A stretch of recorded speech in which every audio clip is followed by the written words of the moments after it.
This week, I'm in the state of Mato Grosso in northwestern Brazil. It's about 2 hours flying time northwest of Sao Paulo. It's a third largest state in Brazil, 4 times the size of New Zealand with half the population, but a very productive state. It is the largest contributor to Brazil's agricultural production, with the 3 C's, corn, cotton and cattle, all featuring predominantly in its production, and also soybeans.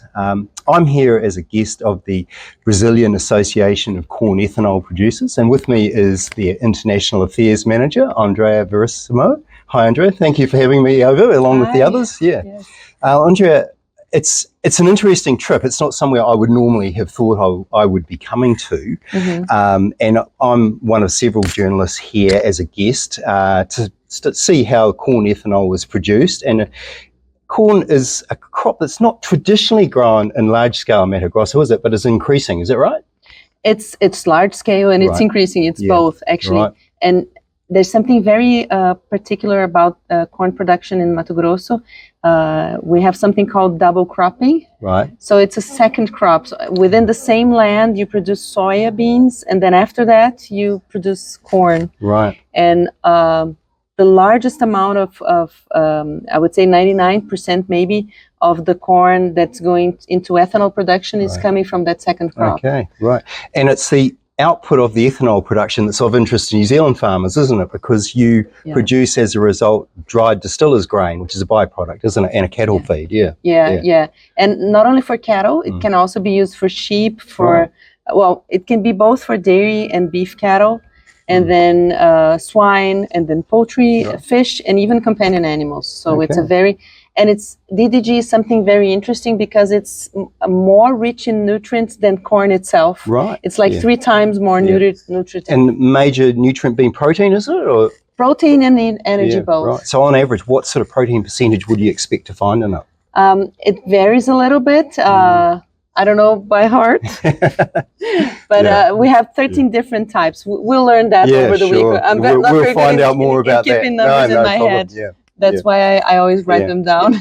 As far as ethanol production goes for Brazil, Andrea, what is it that's driving the desire to increase the amount of ethanol produced? Is it a desire to decouple from hydrocarbon fuels, or? Yes, energetic transition is something very important for us. Right. And if you look at the energy production in Brazil, it's mostly renewable sources. Right. Most of our energy is produced from dams, right? So hydraulic, would you say that? Yeah.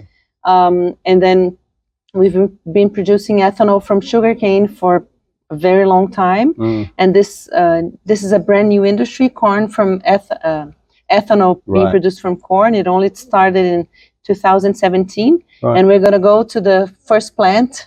Okay, we're going to visit the first plant that started producing it, and it's a very large contributor to decarbonizing the economy. Right.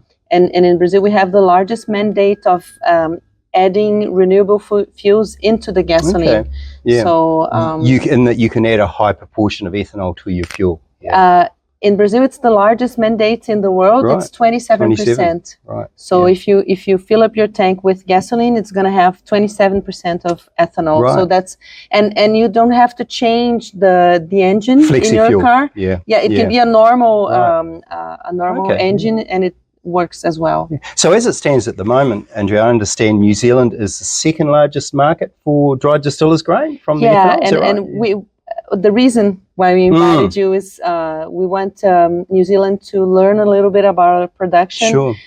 It's brand new and we're just starting to export. So I think Brazil is already recognized from some other commodities for beef, for soya, for cotton. We've become really big. Yeah. But now this is a brand new industry, and we know how important cattle and dairy cattle and sheep production is in New Zealand. So we'd like New Zealand to learn a bit from your eyes, from what you see this week and what you write, the capabilities of Brazil, and we'd love to be able to source more DDGs to New Zealand. Right, and it's onwards and upwards with the amount of production you see coming out of Brazil in the next few years, isn't it? Yes, we expect production to double within the next decade. Right. So we can say we will be a reliable supplier because ethanol from corn is here to Yeah. stay. And there's a lot of, we're going to visit some biorefineries this week. Right. We're going to visit 3, but we already have 22 in Brazil and many other ones that are being built. So Right. the industry will It's grow, real- and it's going to expand to other areas of Brazil Right, too. yeah. We're here in the Central West region, but we have investments starting in the Northeast, in the South, in the Southeast. Right. So Yeah. it's going to increase. And there's certainly no shortage of land for expansion, is there, by the look of it? No, from what no. I've seen, And we yeah. have to say we're very far, everybody worries about the Amazon. We're very far away from the Amazon. Yeah. We're not touching that. We're doing that in land that's already being farmed. Yes, and I think that's a frequent misconception. Something that was expressed to me before I left was a sense that you're chopping down Amazon trees to plant corn. I think is the often conclusion we jump to, which is definitely not the case, is it? Yeah, it's not. And we invite everybody to learn a little bit more. We know there's a lot of bad things being said about Brazil. And there's nothing like, gaining an understanding from actual data, from actual information. And sometimes activists, they love to say bad things about us. We know that Brazil is very competitive, but we just want to, we want to play a part in international markets with. One thing we can do well is produce food. So we want to supply the world with food, and we're here to show how it's done. Yeah, I think we're going to certainly be blown away by the scale of what we see in the next few days. So it's going to be a great trip. Thanks, Andrea. Yes, you're welcome. And I hope you enjoyed this week. Let's see if we talk again by the end of the week. We will. Then I'm going to make you the questions, what you thought. Yeah, we should do that. Yeah, okay. Good, thank you. Thank you.